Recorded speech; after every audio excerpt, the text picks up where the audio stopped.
नमस्कार, मैं नीलम काशिफ। आप देख रहे हैं देश का बढ़ता हुआ channel live first. Social media पर आ गई है मंत्री और पुत्र की लड़ाई।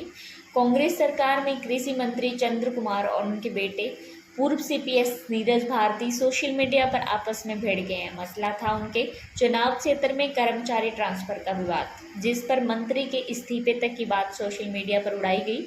अब जब कृषि मंत्री चंद्र कुमार ने खुद मीडिया के सामने आकर इस्तीफे जैसी स्थिति से इनकार किया, तो बेटे नीरज भारती ने फेसबुक पोस्ट के जरिए मंत्री पिता पर ही सवाल खड़े कर दिए हैं।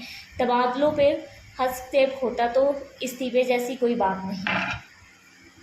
कृषि मंत्री चंद्र कुमार ने कहा कि उनके पुत्र नीरज भारती चुनाव क्षेत्र में कुछ ट्रांसफर एडजस्टमेंट को लेकर नाराज थे। चुनाव क्षेत्र में जब बाहर से हस्तक्षेप होता है तो ऐसी स्थितियां आ जाती है, माहौल खराब होता है, लेकिन मुख्यमंत्री से बात करके समस्या का हल करने की कोशिश की गई, इसलिए इस्तीफे की कोई बात नहीं है।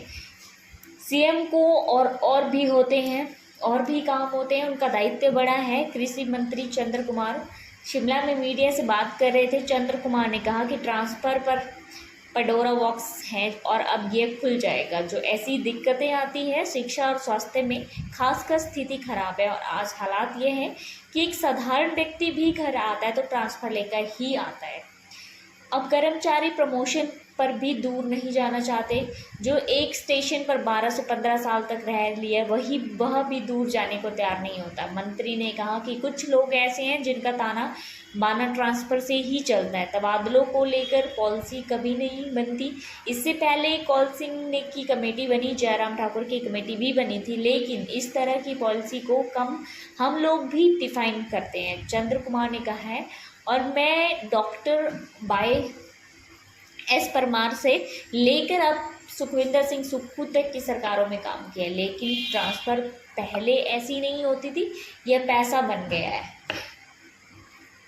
कृषि मंत्री चंद्र कुमार ने मीडिया के दिए बयान पर उनके बेटे नीरज भारती ने सोशल मीडिया पर ही प्रतिक्रिया दी है। उन्होंने कहा है कि यह लड़ाई सोशल मीडिया में खुलेआम इसलिए लड़ रहा हूँ कि ये कोई मेरी निजी लड़ाई नहीं है और ना ही कोई संपत्ति की लड़ाई है। कांग्रेस के लाखों कार्यकर्ताओं की लड़ाई है और यह बंद कमरे में नहीं हो सकती। आज की तारीख में जो भाजपाइयों के वापसी तबादले हुए हैं उनका रद्द नहीं किया गया, तो चाहे अकेले ही सही खुलकर लड़ूंगा, आपके खिलाफ भी और आपकी सरकार के खिलाफ भी। फिलहाल आप अपनी मंत्री की कुर्सी का आनंद लीजिए। नीरज भारती ने लिखा कि मंत्री साहब, हिमाचल प्रदेश में तबादले भी राजनीति का ही हिस्सा हैं। जब आप विपक्ष में होते हैं और आपकी पार्टी के साथ जुड़े कर्मचारियों का जब दूर दराज तबादला कर दिया जाता है तो आप उनको यही कहते हैं कि जब सरकार आएगी तब आपको एडजस्ट करेंगे। फिर जब सरकार आ जाती है तो अपनी जान बचाने के लिए आप जैसे नेता ऐसे ही बयान देते हैं, खास करके कांग्रेस के। आप कहते हैं कि हम तबादलों के लिए विधायक या मंत्री नहीं बने और हम तबादलों की अहमियत नहीं देते। कांग्रेस राज में भी भाजपाइयों से ही काम करवा रहे हो। हमारे कार्यकर्ता हताश हो गए हैं। नीरज भारती ने लिखा कि मैं कांग्रेसी कार्यकर्ताओं के साथ खड़ा हूँ, उनके हित में लड़ाई ही लड़ूंगा।